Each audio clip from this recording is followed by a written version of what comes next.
नमस्कार, मैं Ritu Chandrakar, government higher secondary school Dongi Tare से, जिला बालोद। आज मैं आपको कक्षा 12वीं में उप सहसंयोजी यौगिक आयुक्त का IUPAC नामकरण पढ़ाने वाली हूँ।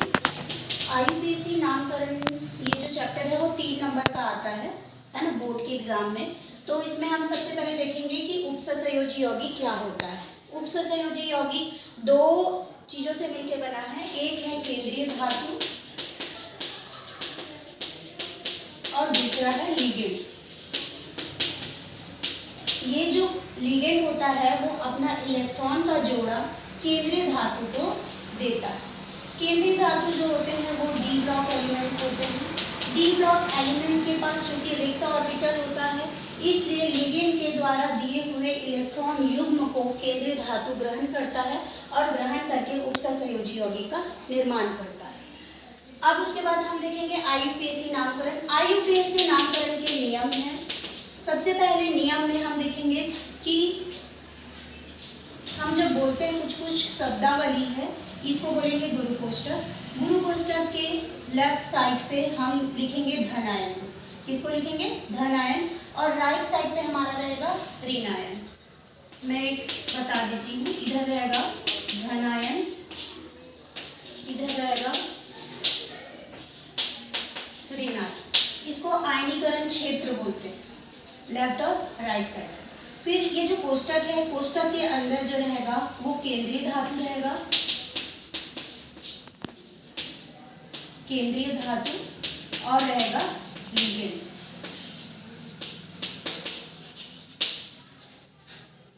यहाँ पे नामकरण में सबसे पहले हम जब नामकरण करेंगे, इसमें नियम में बहुत सारे आ जाएंगे, लेकिन जो मेन है आपका, उसमें आप पहले धनायन को करेंगे। धनायन का नाम पहले लिखेंगे, अगर उपस्थित है तो धनायन लिखेंगे और नहीं है तो आगे बढ़ेंगे। धनायन का नाम पहले लिखेंगे। धनायन के बाद आप जैसे मेरे पास है लिगेंड की संख्या, लिगेंड की संख्या।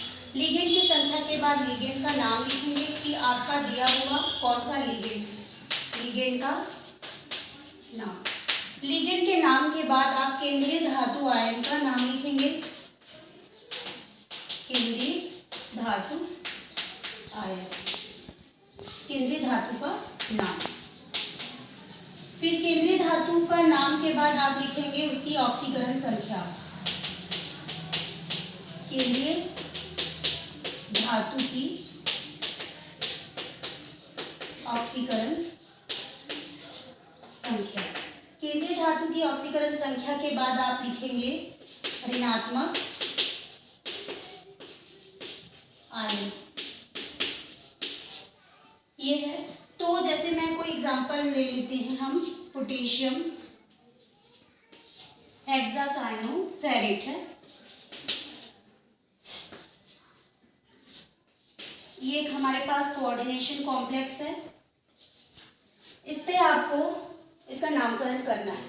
नामकरण करने के लिए सबसे पहले हमने बोला कि धनायन पहले लिखते हैं, तो धनायन यहाँ पे बोला कि ये जो धनायन है गुरु कोष्ठक के जो अंदर है वो क्या है आपका?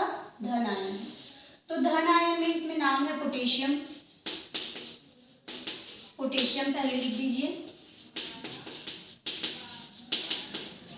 पोटेशियम के बाद है आपका लिगेंड की संख्या। कितने लिगेंड है यहाँ पे? 6। अगर लिगेंड 1 है तो आप जैसा है वैसे ही लिखेंगे। वैसे 1 लिगेंड तो कुछ नहीं करेगा।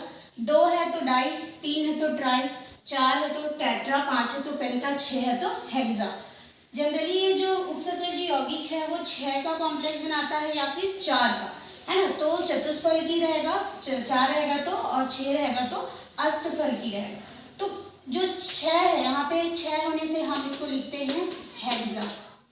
अब यहाँ पे लिगेंड की संख्या हो गया, लिगेंड का नाम। लिगेंड का नाम मैंने यहाँ पे मेंशन किया हुआ है। लिगेंड जो है साइनाइड है, फ्लोराइड है, क्लोराइड है, ब्रोमाइड है, ये ऋणात्मक लिगेंड है। ऋणात्मक लिगेंड का जब IUPAC नामकरण करते हैं तो उसमें साइनो लगाते हैं, फ्लोरिडो, क्लोरिडो, क्लोरीन में, ब्रोमीन में, ब्रोमिडो, और आवेश इनमें सारे में -1 आवेश होता है।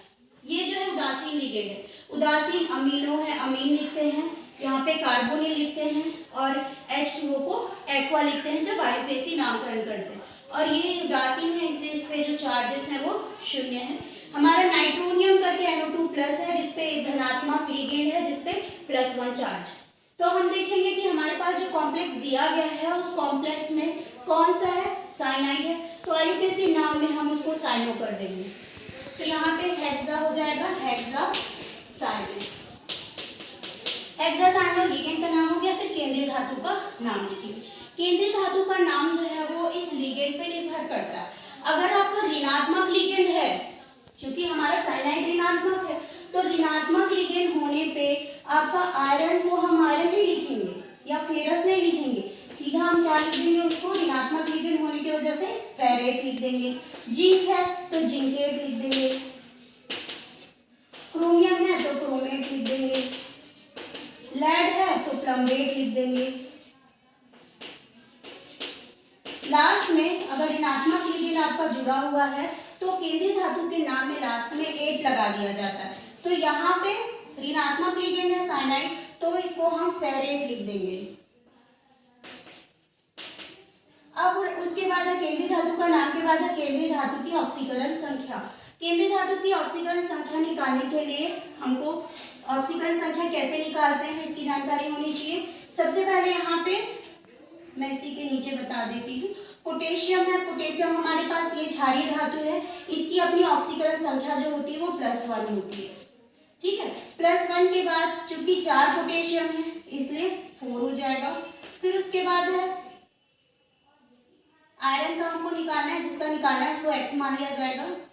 उसके बाद चूंकि एक साइनाइड का वहां दिया गया है -1 होता है, तो हमारे पास 6 साइनाइड, तो 6 = 0। अब यहाँ पे 0 इसलिए लगाया क्योंकि यहाँ पे कोई भी आवेश नहीं है, यहाँ जो आवेश होता है ना उस आवेश को यहाँ लगाया जाता है, तो 0 है आवेश इसलिए यहाँ 0 रखा। 2 रहता तो यहाँ पे यहाँ -2 रहता तो यहाँ भी -2 रखते, तो ये हो गया 4x - 6 = 0। तो यहाँ x की जो वैल्यू आई वो हो जाएगी प्लस। तो ऑक्सीकरण अंक को जनरली हम रोमन अक्षरों में लिखते हैं, इसमें लिखेंगे रोमन अक्षरों में। मैं ये मिटा देती हूँ, हेक्सासाइनोफेरेट रोमन अक्षर में ये 2। अब चूंकि ये संकुल है, इधर ऋणात्मक आयन रहता है ना, एक एग्जांपल बताऊंगी जिसमें ऋणात्मक आयन रहेगा, ऋणात्मक आयन रहता तो हम आयन लगाते, कुछ भी आयन नहीं है इसलिए यहाँ पे संकुल है, ठीक। ये एग्जांपल हो गया। एक मैं बता रही हूँ जिसमें इधर भी चार्जेस, इधर ऋणात्मक आयन रहेगा।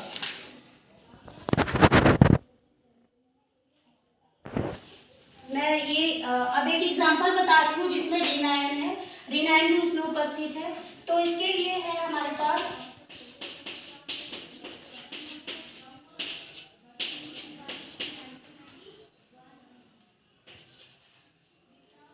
ये कॉम्प्लेक्स है।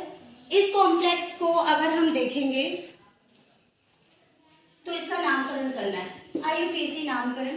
फिर यही नियम लगाते हैं, है ना, इसमें धन आयन नहीं है तो हम स्किप कर देते हैं, हमारे पास धन आयन नहीं है तो ऋण आयन है, ठीक। केंद्रीय धातु का नाम सॉरी धन आयन नहीं है तो स्किप करेंगे। नेक्स्ट है लिगेंड की संख्या।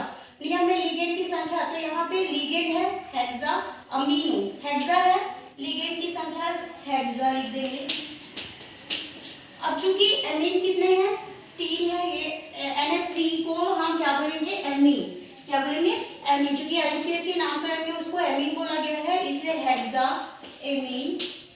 फिर उसके बाद है कोबाल्ट, चूंकि एमीन जो है वो उदासीन लिगेंड है, कौन सा लिगेंड है, उदासीन, इस पे कोई भी आवेश नहीं होता है इसलिए केंद्रीय धातु का नाम भी कोई परिवर्तित नहीं होगा। केंद्रीय धातु का नाम सिर्फ और सिर्फ ऋणात्मक लिगेंड की उपस्थिति में ही परिवर्तित होता है। चूंकि ये उदासीन है इसलिए केंद्रीय धातु का नाम जैसा है हम वैसे ही रखेंगे, कोबाल्ट। उसके बाद है कोबाल्ट के बाद इसकी ऑक्सीकरण संख्या। ऑक्सीकरण संख्या कैसे निकालेंगे, कोबाल्ट की ऑक्सीकरण संख्या निकालनी है, X कितने अमीन है, 6, चूंकि इस पे आवेश क्या होता है, 0 होता है इसलिए 0 प्लस यहाँ पे क्लोरीन है, प्रत्येक क्लोरीन पे एक एक आवेश होता है, तो 3 क्लोरीन है, इसलिए हम क्या करेंगे 3 से मल्टीप्लाई कर देंगे। x ये पूरा टर्म शून्य हो जाएगा और ये हो जाएगा -3। तो हमको x की वैल्यू क्या मिली +3। x की वैल्यू +3 इधर पक्षांतर होके आएगा तो +3 हो जाएगा। तो यहाँ पे कोबाल्ट की जो, इसको मिटा देती हूँ, कोबाल्ट की जो ऑक्सीकरण संख्या है वो है रोमन अक्षर में लिखेंगे 3। ठीक है, कोबाल्ट। अब उसके बाद है केंद्रीय धातु की ऑक्सीकरण संख्या के बाद है ऋणात्मक आयन। ऋणात्मक आयन जो है हमारा है क्लोराइड। 3 क्लोराइड है तो आप ट्राइक्लोराइड भी लिख सकते हो, डाइक्लोराइड भी लिख सकते हो, लेकिन नहीं लिखोगे तो भी कोई दिक्कत नहीं है। क्लोराइड अब चूंकि ऋणात्मक है इसलिए आप इसको संकुल नहीं बोलते, क्लोराइड आयन बोलेंगे। हेक्सामीन कोबाल्ट 3 क्लोराइड आयन, इस संकुल का क्या हो जाएगा नाम हो जाएगा। फिर उसके बाद है